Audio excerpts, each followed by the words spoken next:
एक बहादुर योद्धा, एक प्रभावशाली शासक महारानी अहिल्याबाई होलकर का जन्म 31 मई 1725 को महाराष्ट्र के अहमदनगर के चुंडी गांव में हुआ, जिन्हें लोग प्यार से राजमाता अहिल्याबाई भी कहते हैं। अहिल्याबाई के पिता मनकोजी राव शिंदे गांव के पाटिल यानी कि मुखिया थे। जब गांव में कोई स्त्री शिक्षा का ख्याल भी मन में नहीं लाती थी, तब मनकोजी ने अहिल्याबाई को घर पर ही पढ़ना लिखना सिखाया। अहिल्याबाई का जन्म किसी शाही परिवार में नहीं हुआ था, लेकिन उनकी किस्मत को कुछ और ही मंजूर था। एक बार पुणे जाते समय पेशवा राजा मल्हार राव होलकर काफी थक गए और चुंडी गांव में आराम करने के लिए रुके।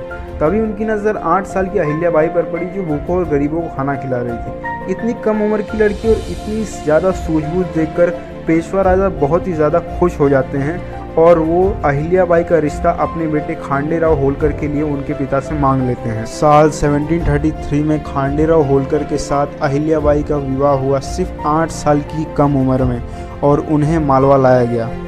पर मुसीबत के बादल अहिल्याबाई पर तब घिरा है जब साल 1754 में कुम्हार के युद्ध में अहिल्याबाई के पति खांडेराव की मौत हो जाती है। अपनी पति की मौत के बाद अहिल्याबाई पूरी तरह से टूट जाती हैं और वो सती व्रत को धारण करने के लिए चल पड़ती हैं, लेकिन उनके ससुर मल्हार राव होलकर उन्हें तुरंत रोक लेते हैं और अहिल्याबाई को काफ़ी समझाया बुझाया, उन्हें हौसला दिया कि भगवान उनकी परीक्षा ले रहा है। अहिल्याबाई के जीवन में अभी और मुसीबतें आनी बाकी थी। साल 1766 में उनके ससुर मल्हार राव होलकर की मौत हो जाती है। अपने ससुर की मौत के बाद वो और भी ज़्यादा टूट जाती हैं, पर अपने राज्य को देखने के लिए वो अपने राज्य का पूरा कारभार अपने बेटे मालेराव होलकर को सौंप देती हैं।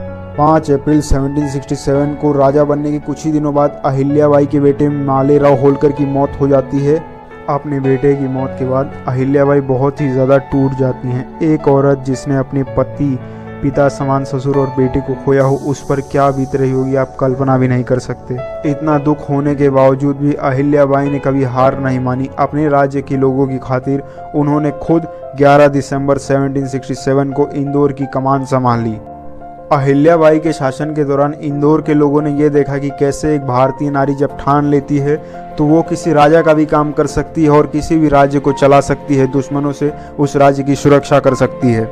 अहिल्याबाई हर तरह के अस्त्र शस्त्र चलाने में माहिर थी। अहिल्याबाई अपने हाथी पर बैठकर दुश्मनों से लड़ाई किया करती थी। अपनी बहादुर रानी को सबसे आगे लड़ता देख मलवा के सैनिक भी बहुत ही बहादुरी से दुश्मनों का सफाया कर देते थे। कुछ इतिहासकार ये लिखते हैं कि जब अहिल्याबाई युद्ध में होती थी तब उन पर महाकाली मानो सवार हो जाती थी और वो दुश्मनों को गाजर मूली की तरह काट डालती थी। जब अंग्रेज भारत आए तब अहिल्याबाई ऐसी पहली योद्धा थी जिन्होंने अंग्रेजों की चाल समझ ली। उन्होंने पेशवाओं को इस बारे में एक पत्र भी लिखा, पर पेशवाओं ने अहिल्याबाई की बात पर ध्यान नहीं दिया। अगर पेशवा उस समय अहिल्याबाई की बात पर ध्यान दे देते तो अंग्रेज भारत पर 300 साल तक राज नहीं कर पाते। अहिल्याबाई ने 30 साल तक इंदौर पर राज्य किया और अपने इस 30 साल के कार्यकाल के दौरान अहिल्याबाई ने इंदौर को एक छोटे से गांव से बहुत ही बड़े शहर में तब्दील किया। हर जगह सड़कें बनवाई, कुएं खुदवाए, गुरुकुल, अस्पताल, हर एक चीज़ की व्यवस्था की। अहिल्याबाई ने मुगलों द्वारा तोड़े गए मंदिरों को वापस बनवाया, जिनमें से सबसे प्रमुख है द्वारका मंदिर। अहिल्याबाई ने अयोध्या, हरिद्वार, कांची ऐसे बहुत सारे शहरों को विकसित करने में बहुत ही बड़ी भूमिका निभाई। एनी बिसेंट अपनी किताब में ये लिखती हैं कि अहिल्याबाई के राज्य में सड़क के दोनों तरफ पेड़ हुआ करते थे। राहगीरों और मुसाफिरों के लिए विश्राम गृह बनाए गए थे। गरीब और बेघर लोगों की अहिल्याबाई खुद जाकर मदद करती थी और हर हफ्ते अहिल्याबाई एक मीटिंग रखती थी ताकि वो लोगों की समस्या जान सके। अहिल्याबाई ने आदिवासी कबीलों को भी मना लिया था कि वो जंगल छोड़कर शहर में आकर रहें। एनी बिसेंट ने अपनी किताब में ये भी लिखा है कि the ring of Ahilyabai was the golden period for Indore, क्योंकि उस समय इंदौर ने बहुत ही ज़्यादा डेवलप किया था अहिल्याबाई के पीरियड में, इसीलिए उसे गोल्डन पीरियड ऑफ इंदौर भी कहा जाता है। अहिल्याबाई ने नहीं केवल इंदौर बल्कि पूरे भारत में बहुत सारे काम किए। हर जगह कुएं खुदवाए, मंदिरें बनवाई, गुरुकुल बनवाए। औरतों की शिक्षा के लिए उन्होंने आवाज़ उठाई और उनके राज्य में औरतों को भी शिक्षा दी जाती थी। 13 अगस्त 1795 को राजमाता महारानी अहिल्याबाई की मौत हो जाती है।